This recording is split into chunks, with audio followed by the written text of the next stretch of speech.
Bonjour, nous nous retrouvons pour parler encore une fois de questions chinoises. Cette fois-ci, plutôt sous un angle science politique que sous l'angle qui est habituellement le mien, de philosophie politique. Quoique, j'essaierai dans cette petite vidéo concernant les moyens de diffusion du récit chinois en Europe, de ne pas céder à la méthode qui est celle d'un certain nombre de sinologues en poste, notamment dans les instituts d'études politiques. Je pense par exemple à M. Béja, à l'IEP de Paris, qui a souvent un discours, je dirais, alarmiste et finalement assez guerrier. Je crois que la bonne méthode, enfin, ma méthode, celle que j'ai choisie, et que je choisis parce que je crois qu'elle est meilleure, effectivement, c'est celle de Spinoza, hein, qui consiste à essayer de parler de ces sujets sans passion, et sans dramatiser excessivement, sans en rajouter. Ce sont certainement des questions particulièrement sensibles, mais on peut en parler sans juger. Au contraire, on peut parler de toutes ces questions difficiles en essayant de nous interroger nous-mêmes sur nos propres préjugés à l'occasion du dialogue que nous avons avec les Chinois sur ces questions. C'est ce que j'essaie de faire. Alors aujourd'hui, je m'intéresse dans cette vidéo à la question des moyens que se donne la Chine pour diffuser son récit national. Il y a un discours chinois, il y a un récit chinois. Nous n'avons pas de récit européen. L'Europe est en construction, une espèce de projet vague et parfois un peu dissolu ou en cours de dissolution. Vous voyez comment les Anglais ne savent plus s'ils restent ou s'ils partent. Bref, bon, les Chinois ont un discours. Hein. Ce récit national, il est savamment construit depuis plus d'une décennie. Je pense notamment au thème élaboré par Wang Huning. Hein. Bon, bien sûr, communiqué au quotidien par le président Xi Jinping lui-même, mais le projet du rêve chinois, hein, cette notion, Zhongguomen, hein, c'est vraiment le cœur du récit chinois. Vous avez d'autres notions qui viennent la soutenir, auxquelles on a déjà consacré ou auxquelles on consacrera encore d'autres vidéos. Zhonghua Weida Fuxing, hein, la grande régénération ou la grande renaissance nationale, le thème des nouvelles routes de la soie, Idai Ilu en chinois, Obor en anglais, One Belt, One Road. Bon, toutes ces notions constituent un récit porteur de valeurs, de projets que la Chine essaie d'exporter, voilà, par lesquels elle essaie d'étendre l'idée d'un paradis communiste mondial. Voilà. Alors en Europe, ça passe par un certain nombre de moyens diplomatiques, économiques, culturels, informatiques, bon, dont on peut essayer de parler un petit peu rapidement pour ne pas faire une vidéo trop longue. Mon objectif n'est pas de faire ici un cours, mais d'ouvrir simplement quelques portes. Alors, on a effectivement une diplomatie chinoise très, très active en Europe, massivement présente. Les Chinois sont désormais là, ils voyagent beaucoup et leur diplomatie est là, active. Difficile de mesurer les effets et l'efficacité de cette diplomatie parce que Ce récit chinois rencontre de plus en plus les oreilles et le cœur, hein, je dirais, d'une certaine élite européenne qui non seulement ne résiste pas, mais relaie ce récit. Alors, bon, on peut citer par exemple Alexis Tsipras, hein, en Grèce, qui reçoit le soutien de la Chine, un soutien économique qui lui permet de tenir tête aux diktats, aux exigences, hein, disons, de Bruxelles.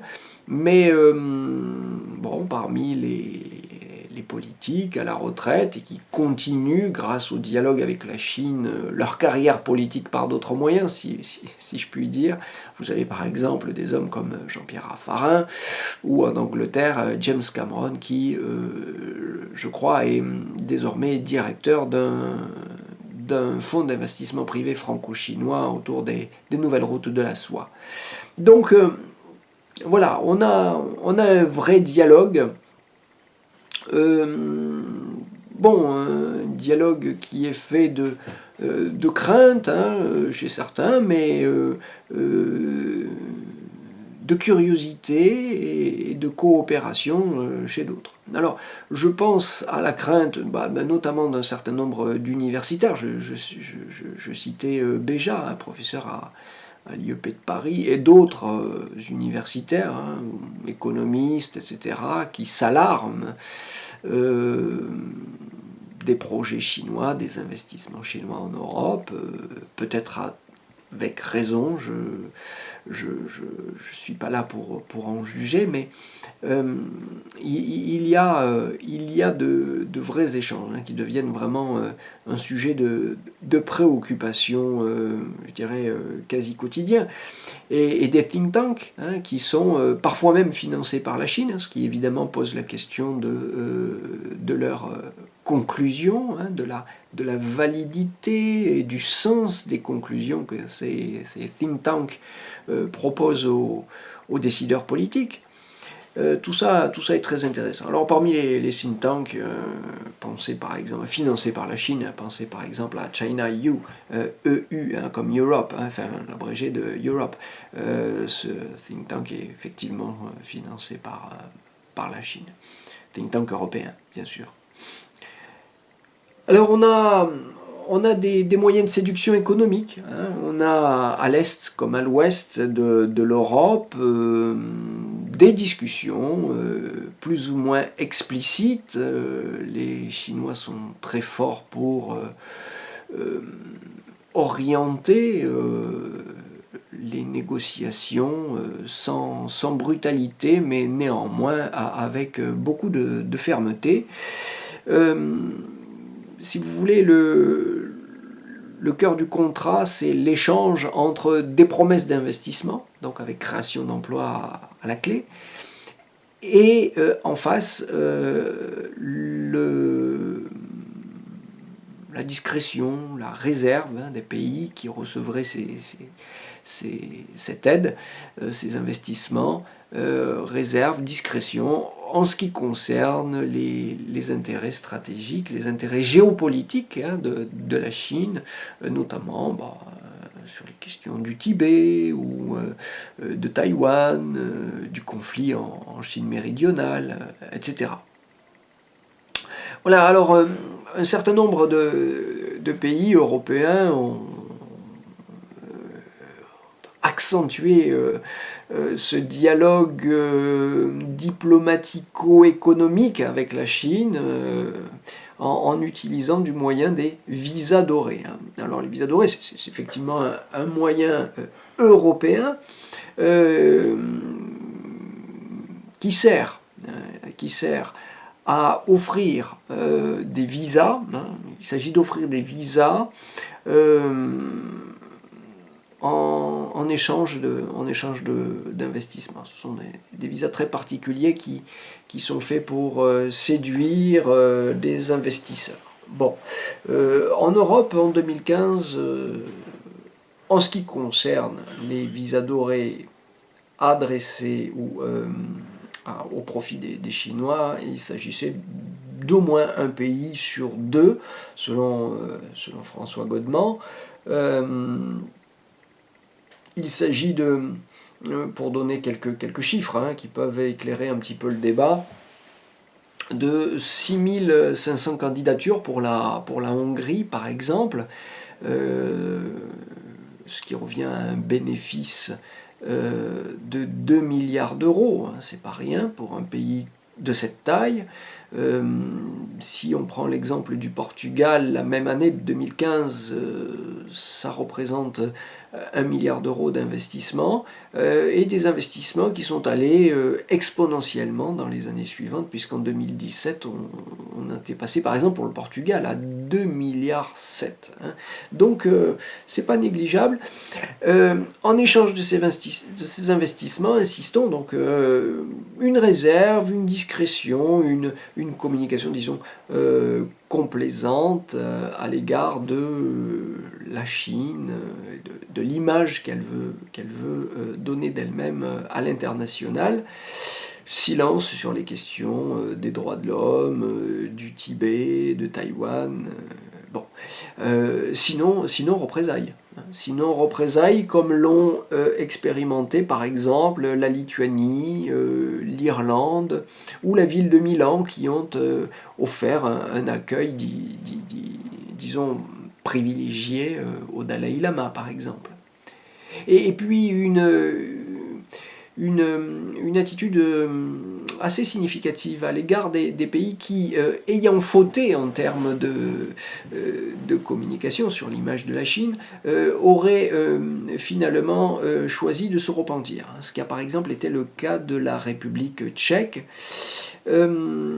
puisque même après s'être corrigée, après s'être repentie, la République tchèque a affirmé, a déclaré publiquement être restée massivement menacée dans ses intérêts et sa sécurité par la Chine.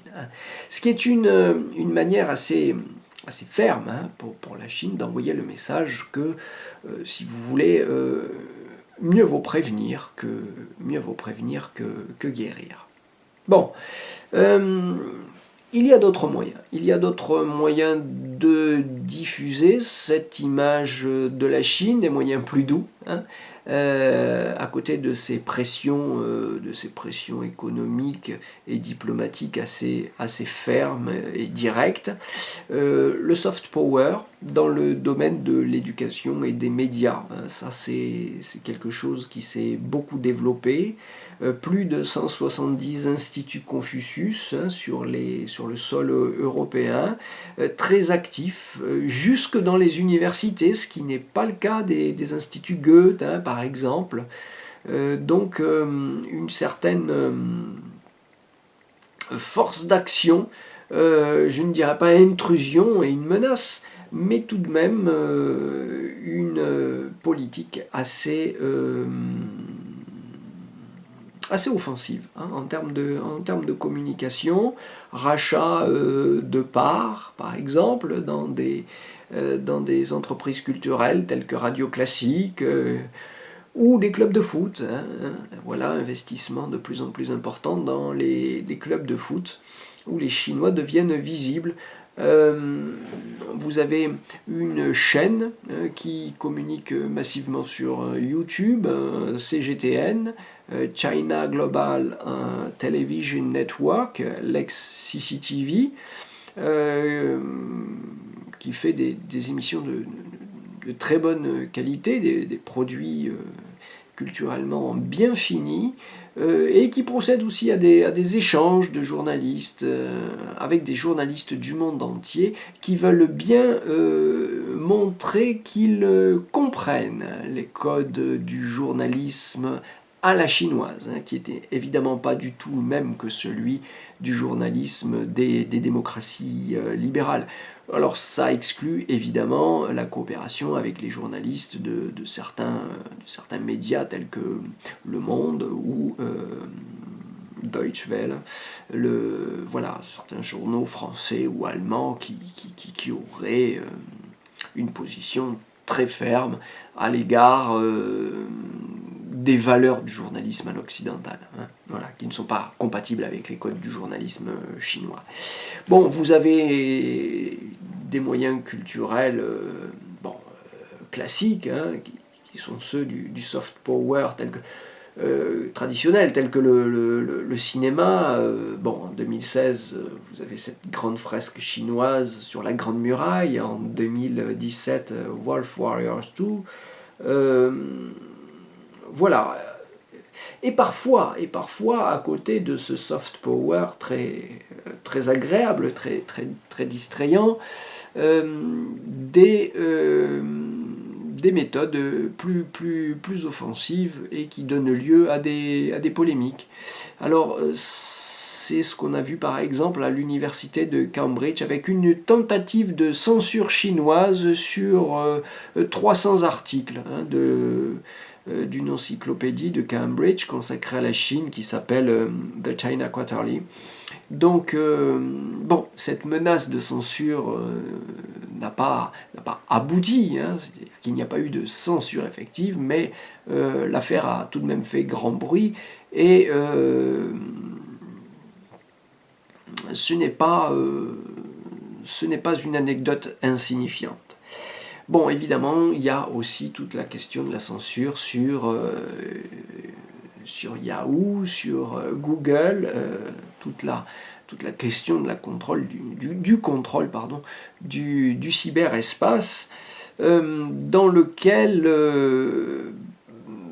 certains pays européens considèrent que la Chine devient une menace supérieure à celle de la Russie, hein.